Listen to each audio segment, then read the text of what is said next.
Hello and welcome to Survival Sweden, Tractor Rant, episode 4, I believe. Here I am sitting in the cab in my old Fordson Super Major, my lovely pet. I love this thing. And just to show you where different bits and pieces are, down here is a light switch. It's just outside where the key is. So that's the key that switches on, which turns the alternator on and off, nothing else. And turning that lever will put on my low beam or high beam on the original fitted lights. On this tractor, somebody fitted extra lights at the top of the cab, which is very handy. And they, shining from higher up, you can see better down on the road ahead. And it's just a pull switch to switch those on and off. And here we've got the indicators. That was an addition somebody's put on later. So you just flip it to one side or the other to put on your direction indicator lights. You've got your fuse box here, which is, very simple and pretty common to a lot of the old tractors. Same design. You've got those old sort of torpedo shaped fuses, and you can still buy them easily. And electrics do go now and then in tractors because you've got a few wires here and there, and usually someone's added something. For example, there's this wire here which somebody could easily grab by accident and break it, or there's a wire going over the axle there, and if somebody stands on there enough times, of course it's going to wear through, and there'll be an electrical contact between the contents of the wire and the axle, and some fuse will blow. But it's easy enough to follow tractor electrics and fix it. I've got a plug there for a proper trailer socket. Not all tractors have. Somebody's added that on. Quite a nice little addition. Here's my fuel tank. It's a bit of a strange design. You've got the fuel tank right in front of you, and the cab there is diesel, so it's not dangerous. It's not a problem or anything like that. It's just pretty awkward. You can't get a funnel in here, really. There's no dipstick. There's no gauge. So you have to make your own dipstick and then sort of calibrate it by putting marks on it and notches or runes, whatever you want. And then just put your stick in there and work out how much fuel you've got left. It's a bit silly. But anyway, to fill this, I can't easily get a funnel there, because as soon as I try to put a funnel there, it hits the glass, so it's at some funny angle and you can't get diesel in it. So I've actually got a special L-shaped funnel, believe it or not. I wondered where I was going to get one, and hey presto, the week after I bought the tractor, I found one at a car boot sale, and paid £2 for it or something. And I think it's specially made for a Fordson. It just seems to fit perfectly, and it always makes me laugh.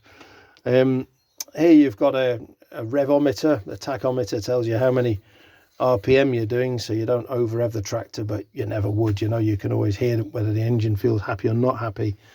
And you don't have a speedo in a tractor normally, not the old ones.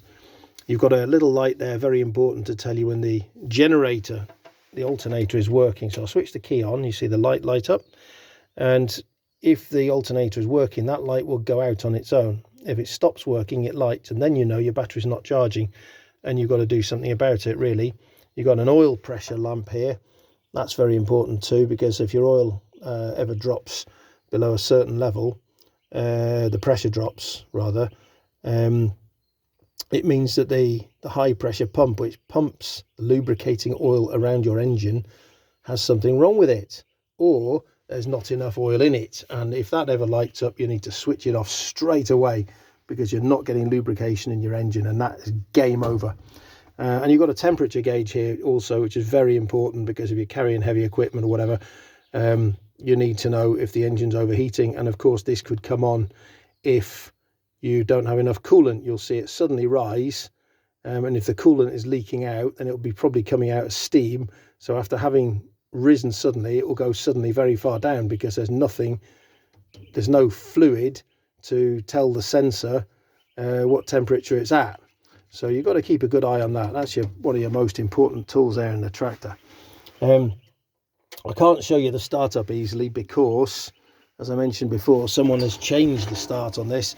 Normally you press this lever and make sure that the tractor is not in gear. Very important, of course, because it's not going to stop once it starts moving.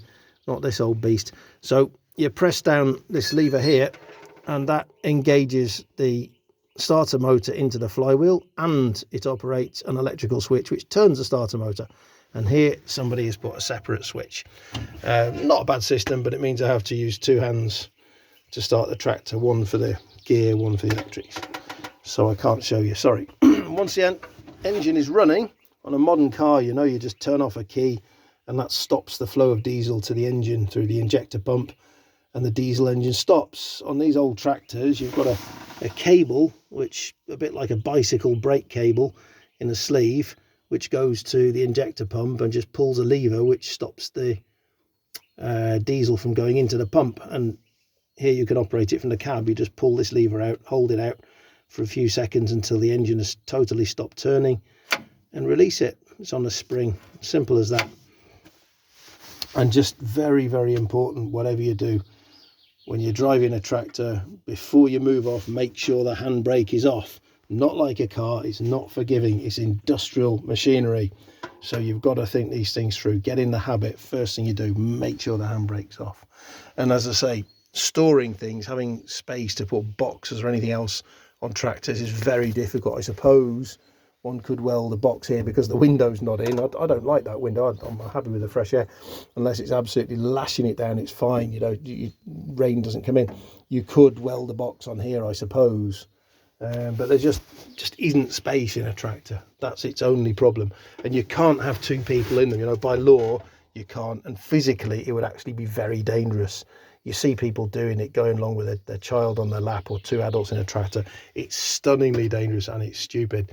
And you just can't do it. So if you know, you can't have that idea.